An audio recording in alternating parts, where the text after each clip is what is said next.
Assalamualaikum warahmatullahi wabarakatuh. Halo teman-teman, jumpa lagi dengan saya di video kali ini. Saya akan membahas tentang 7 obat-obatan yang tidak boleh dicampur bersamaan dengan makanan dan minuman.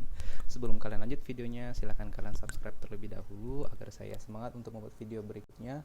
Dan jangan lupa like, share, dan nyalakan notifikasinya agar kalian tidak ketinggalan video menarik lainnya dari saya.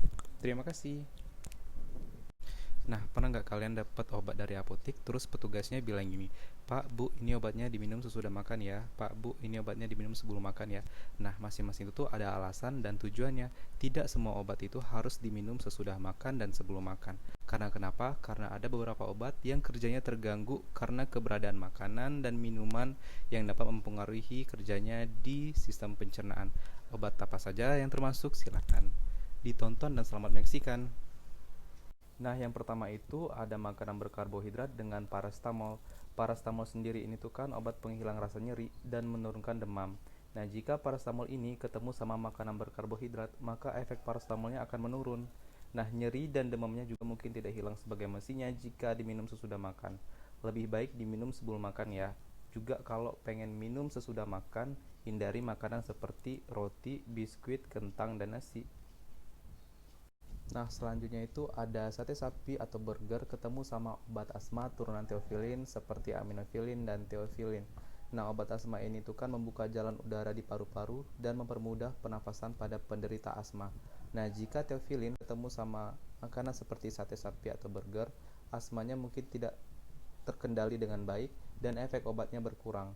Nah, jadi obat asma ini sebaiknya diminum sebelum makan saja.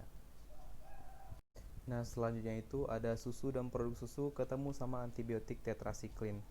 Tetrasiklin ini tuh digunakan untuk melawan infeksi.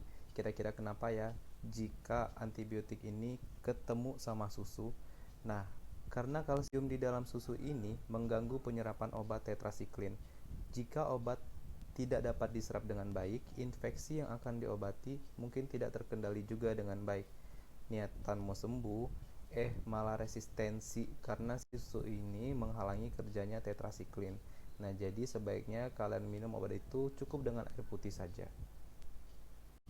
Nah, selanjutnya itu ada makanan berserat banyak ketemu sama obat digoxin. Kira-kira apa sih jadinya? Nah, digoxin ini digunakan untuk mengobati layu jantung dan untuk menormalkan kembali denyut jantung yang tidak beraturan. Nah, jika diminum setelah mengonsumsi makanan yang berserat banyak, maka kondisi yang diobati mungkin tidak terkendali dengan baik. Sebaiknya gunakan digoxin 1 jam atau 2 jam sesudah menyantap makanan yang berserat banyak. Contoh makanannya itu seperti di atas ya.